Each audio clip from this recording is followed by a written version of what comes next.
this is honestly like showcasing like how our job as historians, it's like very difficult because we have to walk a narrow line, because whatever we say can be misinterpreted.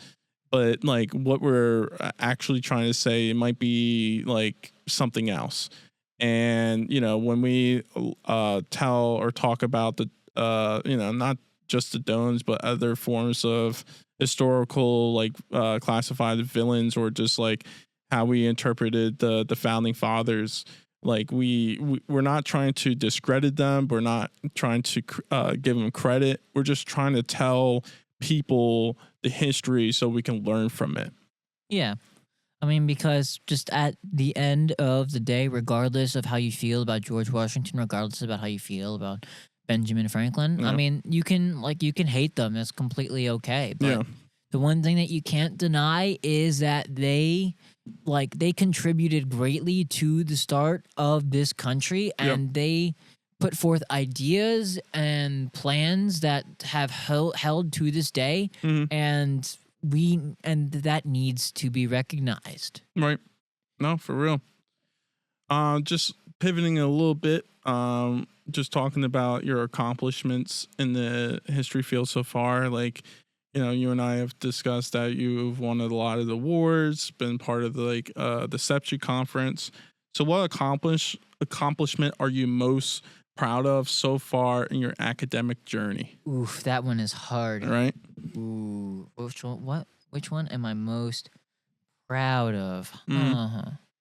So right now, I'm gonna say this. Currently, I'm most proud of SEPCHE, but I got a couple projects that I'm lining up that I might be more proud of once they're done. Right.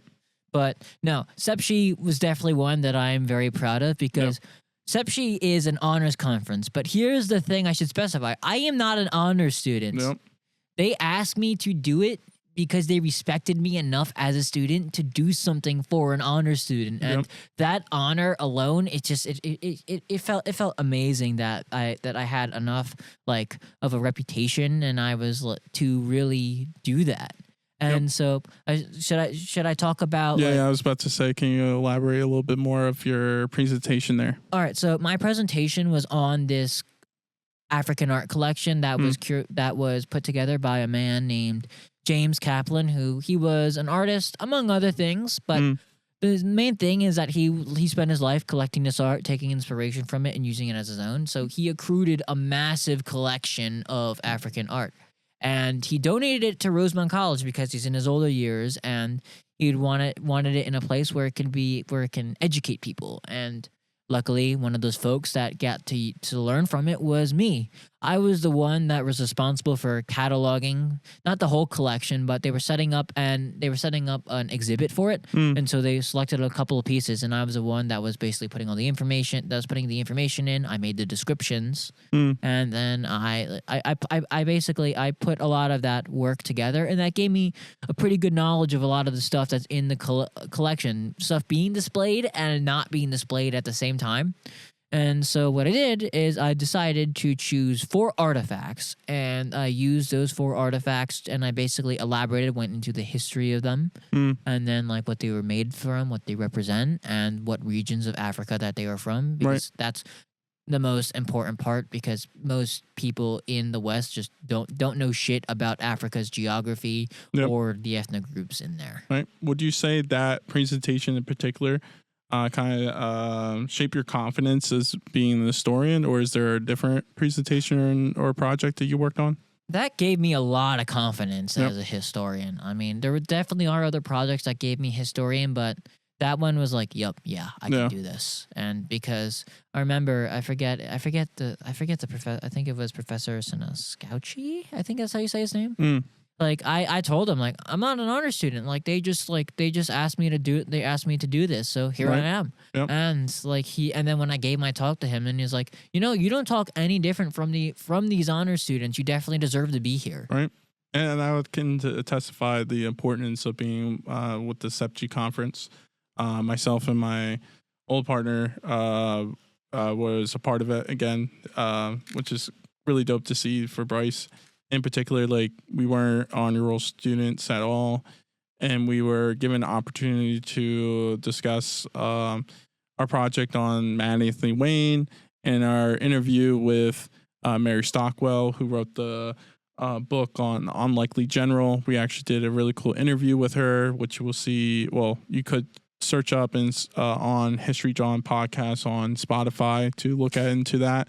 No longer a part of it, but it's great to see like a person like Bryce who went through a lot of trials and tribulations in this field, and getting the flowers that he does deserve, because he has a lot of passion and compassion in the field. And it's great to see you like succeeding, very much so.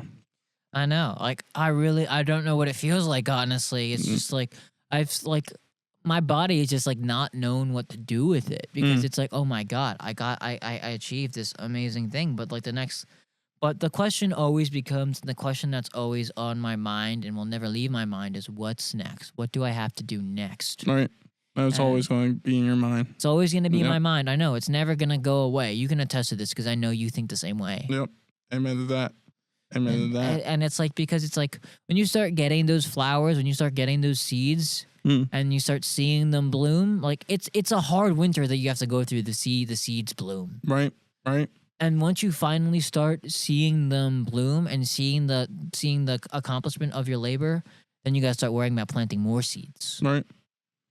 Ooh, I was a little curious in particular. Just like I want to know this one moment in your life where you feel like I really belong in this field. The moment in my life where I really feel like I belong in this field.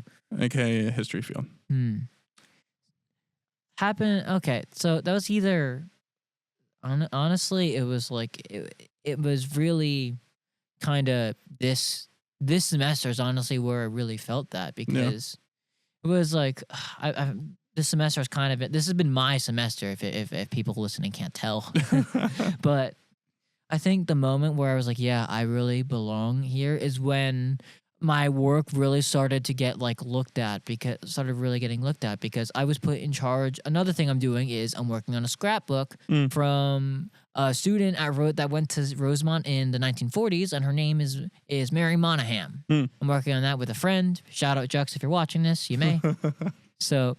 And just being put in charge of that collection and having my work looked over and being like, yep, that's good. And it was like, yeah, that was when I was like, yeah, I really belong here. And then also, this really doesn't mean anything, but I'm technically since I have more credits and I've worked in the archives before, I'm technically I'm technically Jux's boss, but I don't see it that way. But technically, I'm kind of head partner, where it's they're kind of looking at me, and I'm kind of more expected to know what's going on since I have more of the experience. So seeing that and then having them trust the work that I've been doing is yeah, okay, I belong here. Right. Fuck yeah, Bryce. I like how this is your semester. I remember beforehand you were very stressed out, trying to be noticed. And here are you being noticed, and I feel like a lot of good things is just falling into place for you. And this is not your peak point. You're just scratching the surface, like I've been telling you over and over and over again. Oh, I know. Yeah. It's just I can't stop, because I something that really it's sometimes this motivates me, but sometimes it gets under my skin is so many people around me that have just so much belief in me. And it sounds like a good thing, and it is a good thing. I'm this is my lobster's too buttery here. Right. Complaint, but but you don't want to fail those people. The fear of failure, it's overwhelming sometimes, because a lot of days I don't feel like I'm gonna succeed. I don't feel like I'm top dog. I don't feel like I'm on top of the world. A lot of days I feel like I'm a failure, and I gotta do things to justify myself why I'm not a failure. And all these people, despite all those feelings, they have so much belief in me and just kind of know that I'm going to succeed, that I want to just be in a place. I want to get to a place, be successful enough where they're just well, yeah, of course he succeeded. He's him. Right.